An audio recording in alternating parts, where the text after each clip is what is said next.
Hi everyone, welcome to Epipeople On The Record, episode 1. This is a podcast presented to you by Epipeople, where we wanted to share behind the scenes and things that we've learned. Some things that you may realize would be the format of this video.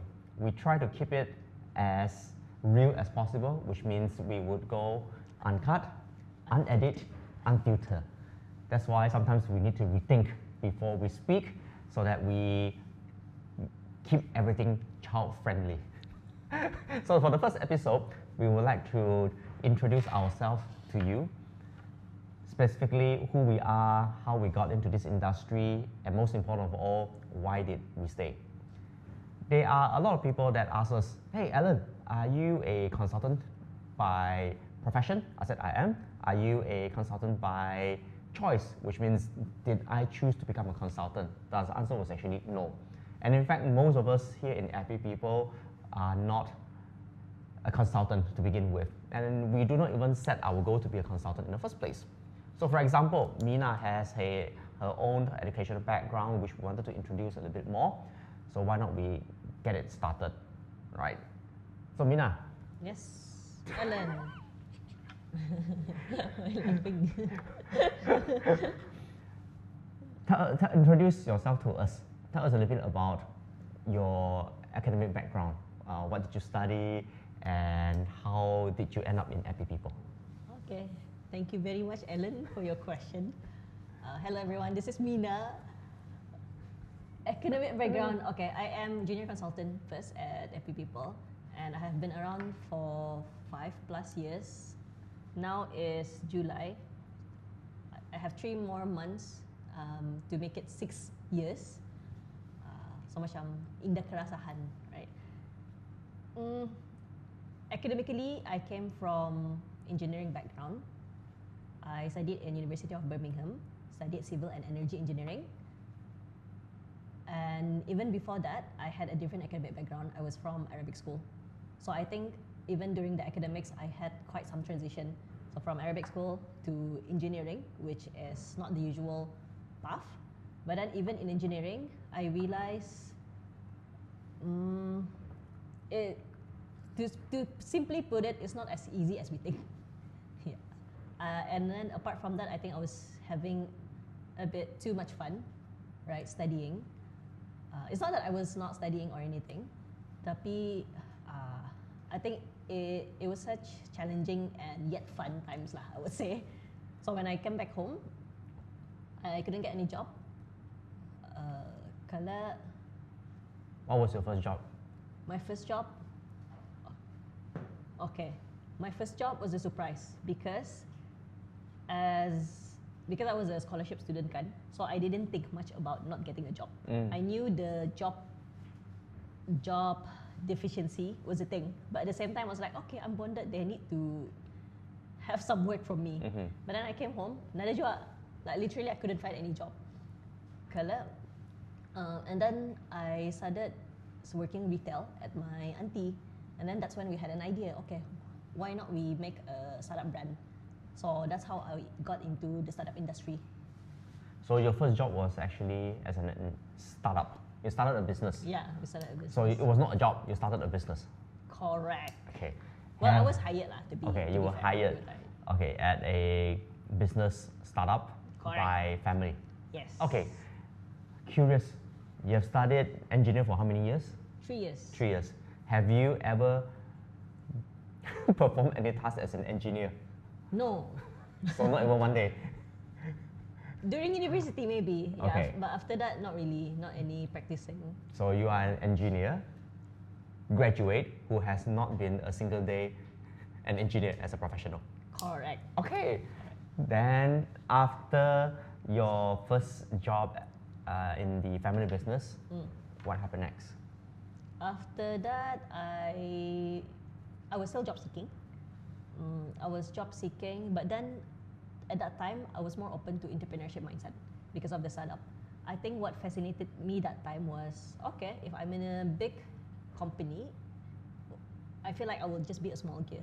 But in a startup, I feel like whatever I do makes a huge difference. So that's brought me the idea of, okay, I want to be more entrepreneurial. Because before this, I never thought about business at all. I was more to like, okay, I'm going to work 8 till 5, and that's it. That's the end of the day. But thanks to that startup experience, okay, now I was more open. And then when I look at the job center kan, I found financial planner, life planning punya job opening. And that's when I get into insurance agency. And insurance agency is another ball game, which Alan also has some experience because at that time he was my mentor. So what was the key takeaway from the life insurance industry? The key takeaway,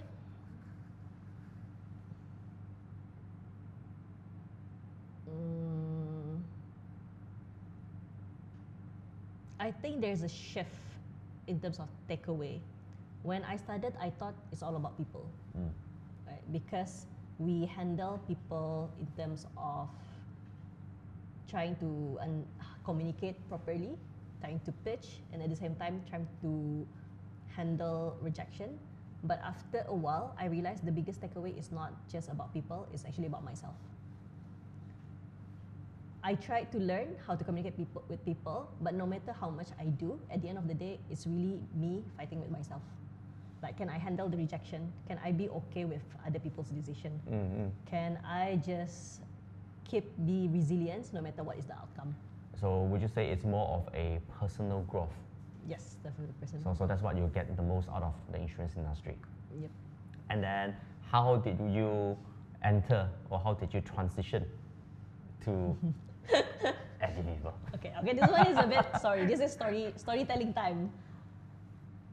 There are certain things in the insurance industry that was against my deep core value, but at the same time, while I was doing it, I tried to find loopholes. It's like, everything should be okay.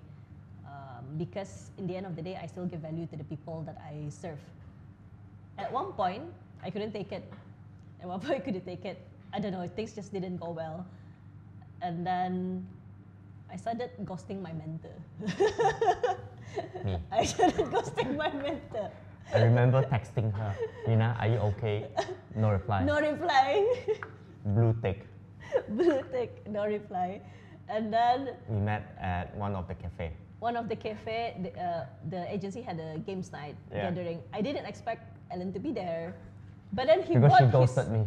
Yes, and then I thought he would be busy, and then he brought the whole family, his wife, his kids, and then throughout the event, I was just sitting far from him. She was avoiding me. I was avoiding Ellen. But then I stayed. When people left, I stayed, and then stayed, and then macam Ellen adalah datang to me.